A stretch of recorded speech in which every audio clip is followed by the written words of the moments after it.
Welcome back. Okay, so went and saw Spider-Man: No Way Home. Excellent flick. Um, while I was out, what changed? Well, we got more postponements. Arizona, Seattle's been postponed. A lot of the Kraken are on the list too, so makes sense. So for Arizona, I agree with their Twitter account. Shortest road trip ever. So yeah, pretty short road trip for them, and back home they go. And there's not a lot of hockey on from here on until Christmas. So we've got 2 games tomorrow, no games on Wednesday, and 5 games on Thursday, which is why I find it odd. Frank Saravalli reporting that the league may shut down through Christmas as of tomorrow.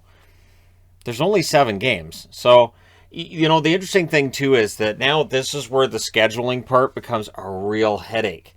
So last year, the year, and the bubble playoffs before that, you had a situation where people hadn't bought tickets, people aren't flying across country, people aren't planning their trips around games, and now they are.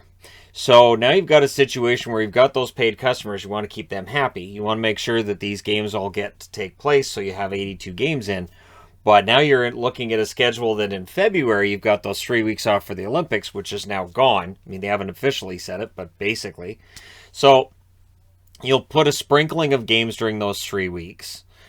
It won't be a full schedule, obviously, because not every building is going to be able to accommodate those games. And so you've got all these extra games that have been already postponed at this stage, and now you got to find room for them. Now, I've seen some saying, well, why don't they just shut it down till the 1st of January? So I did the math on it. You got 14 games on the 27th. That's the first day back. That's what they're looking at as the restart, right? 4 games the day after that, 11 games on the 29th, so a very busy day then. 7 games on both the 30th and the 31st. So you add that together, that's 43 more games they would be postponing from the 27th to the 31st, not including the 7 here. So that would be adding 50 more games. You're up to around 100 games that would already be delayed, postponed. And it gets really hard to fit those all into that simple little 3-week period, right? So for the NHL, it means that condensed schedule that we've seen to start the season, it's actually likely to get worse. We would see more and more of the 3 games in 4 nights taking place, 4 games in 6 nights, and it kind of becomes a mess unless the NHL revises the schedule and cuts down how many games they're going to play, which of course then means that the players end up owing more money, escrow becomes a headache, owners get mad. It's a good time, right? It is kind of a situation the league is in. There's going to be that question of how many tests to do and when to pull guys out and when not to pull guys out. And I know there's all the debate going on, which I'm exhausted by, to be honest. I just, the league's going to do what the league's going to do. And so I'm not mad about it. So the league at this stage is really kind of up against it, because if they don't find a way to make sure that this on the 27th you get those 14 games in, you don't shut everything down now and then figure out a game plan going forward, whether that is not testing the asymptomatic, if that's where they go, and that could be where they end up, but whatever they end up doing, they have to make up their mind by the 27th.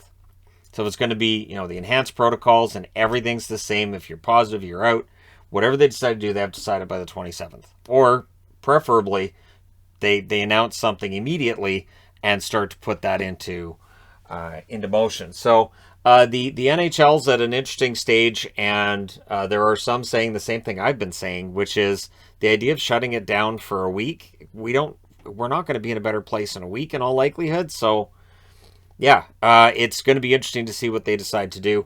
But again, I don't expect a long-term disruption of hockey and all that. There's just the one game tonight too, so I'm going to have some fun with that. We've got the Patreon and member live stream tonight, and then we've got other live streams we're going to be doing over the holidays anyways, right? We'll see if the league does shut down. It's just the 7 games. If they get played, great. If they don't, all right, sure. It's going to be a bigger headache for the NHL if they don't get those done.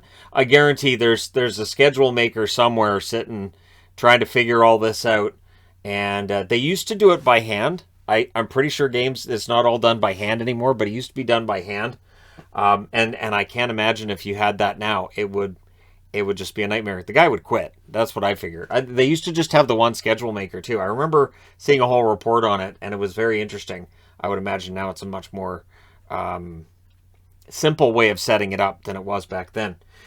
But yeah, so and then with the postponements that have been announced, including tomorrow's New Jersey game gets postponed, and that was asked for by New Jersey because they don't have enough players right now. So Tom Fitzgerald told the league, "Hey, I got all these guys on the list. I don't have enough players for reinforcements for tomorrow's games." So the NHL's, that New Jersey game's not taking place tomorrow.